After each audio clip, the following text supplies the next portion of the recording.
शाहबाद के अंदर आया हुआ हूँ। शाहबाद में कांग्रेस पार्टी, आम आदमी पार्टी के सभी साथियों के साथ जो समय बचा 37 दिन, इसको कैसे इस्तेमाल करना है, कैसे गांव-गांव के अंदर जाना है, कैसे लोगों को हाथ जोड़ने हैं, कैसे ये देश के संविधान को तोड़ने पे बीजेपी लगी हुई है, देश के लोकतंत्र को ख़त्म करने पे बीजेपी लगी हुई है, किसानों के ऊपर जो अत्याचार किए, बेटियों पे जो अत्याचार किए, उसको कैसे समझाना है। कल मैं देख रहा था बीजेपी के कैंडिडेट एक बोरी उठा के किसान हितैषी होने का नाटक रच रहे। जब इसी कुरुक्षेत्र में पीपली पे किसानों पे गोली की शुरुआत हुई, जो कुरुक्षेत्र से शुरुआत होकर पूरे देश के अंदर बीजेपी ने जुल्म किया, किसानों के ऊपर मुकदमे करे, 1.5 साल तक सर्दी, गर्मी, बरसात, तूफान के अंदर किसानों को बैठा के रखा। उस समय नवीन जी कहाँ थे? मैं उनसे पूछना चाहता हूँ।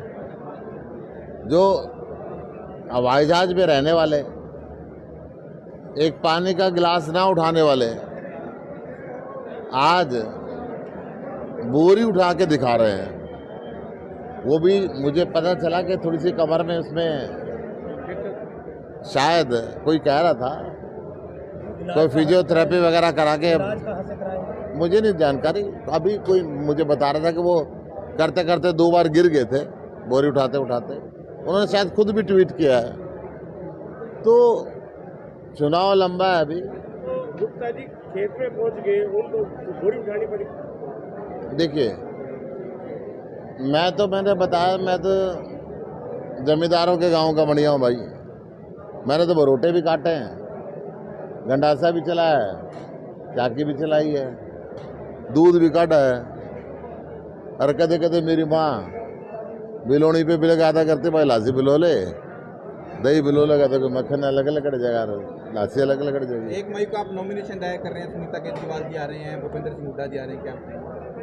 हाँ, अभी टेंटेटिवली ये ऐसा है, बाकी सीनियर नेताओं से बातचीत होगी।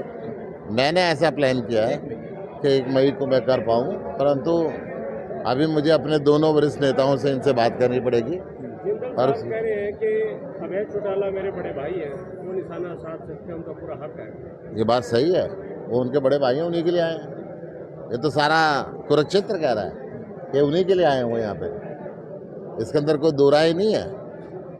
वो उनको मदद करने के लिए आए, तो बड़े भाई का वो फर्ज निभा रहे हैं। बीजेपी को जिताने के लिए आए हैं, वो फर्ज उसका निभा रहे हैं। आज कोई ज्वाइनिंग हुई है, कोई ज्वाइनिंग हुई है आप लोगों के शाहबाद में? आज ज्वाइनिंग सुबह आज हुई थी, मैं करा के आया था। सब्जी मंडी के अंदर मैं गया था, कुछ घर के लिए सब्जी खरीदी थी, कुछ फल खरीदे थे। सब्जी मंडी में लोगों को मिल के आया था। चाय भी पिलाई है आज आपने? फिर चाय बनाई, चाय खुद भी पी और लोगों को भी पिलाई। जो देश में हर व्यक्ति को घर का और दफ्तर का दोनों काम करने चाहिए, तो मैं भी थोड़ा थोड़ा कर लेता हूँ। गुप्ता जी, अनिल विज का बयान है आज। जुल्म का जवाब वोट से। दिल्ली की जनता ने कहा, ना इनसे डरना, ना झुकना, ना टूटना, ना बिकना। जेल से सरकार चलाओ, अच्छी 24 घंटे बिजली दो, 24 घंटे पानी दो, बढ़िया शिक्षा दो, बढ़िया चिकित्सा दो। जो काम अरविंद केजरीवाल ने जारी किए वो जारी रहने चाहिए। सरकार जेल से चल रही है, बहुत सुंदर चल रही है।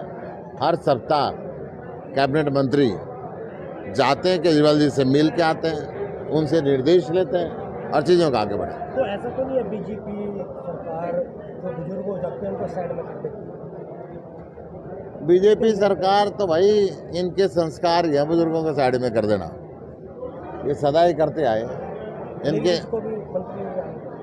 अनिल विज तो बहुत दुखी है बेचारा, उनकी हालत पे मुझे भी ऐसा लगता है कि शायद बीजेपी ने अच्छा नहीं किया।